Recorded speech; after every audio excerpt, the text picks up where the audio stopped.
So our rabbis teach us that learning the Parsha of the week can teach us so much in whatever we're going through in our present reality. So this week's Parshat Lech Licha is the second portion. In the second portion of Lech Licha, which corresponds to today, we learn of the kidnapping of Avram's wife, Sarah. Sometimes it's hard to find the parallels. Sometimes it's a little bit easier, unfortunately.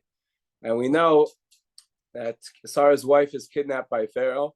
Avram is told to go to Israel by God. He goes to Israel. There's a giant famine, and he has to go down to Egypt. He has to go down to Egypt to get food.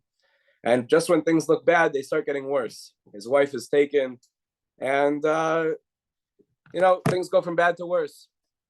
Unfortunately, we see obviously the terrible situation that's happening in Israel. We have hundreds of people kidnapped, including my own cousin, actually, and we have a lot of parallels, unfortunately. And just when it looks like Avram, our forefather, is going to give up all hope, right? He's in a famine. God tells him, "Come to Israel." He has a famine. His wife is taken. He looks like he's going to give up all hope. We have to learn the rest of the story. What happens in the rest of the story is that Avram not only prays to God and his wife is able to come home safely and unharmed, but also he's able to come home with food and riches, and he goes back to his home in Israel.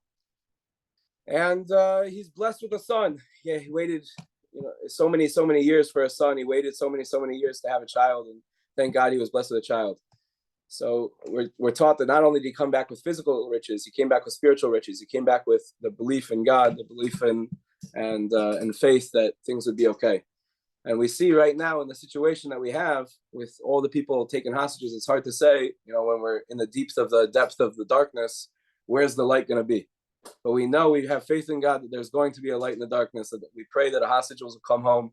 We pray that Israel will be able to take out all of the enemies that oppose us. We pray that we will all be safe wherever we are in the world. We pray that our soldiers will come home safely. We pray that just like our forefather Avram, we pray that just like the Talmud teaches us, that whatever happens to our forefathers will happen to us. We pray that just like our forefather Avram was able to save his wife, save his loved ones from captivity, that also we will be able to save our loved ones from captivity, that we will be able to bring them home. We pray that we'll be able to have everybody home in Israel very soon. And we pray that the hostages, that the soldiers, that everything will be good, and especially in the time of darkness, when we hold on to the faith. That's the one thing that we've always had. That's the one thing that we've had through our generations. That's the one thing that we've had through everything that we've been through. We hold on to with every darkness comes a bigger light. Sometimes it's harder to see things that way, and sometimes it's easier.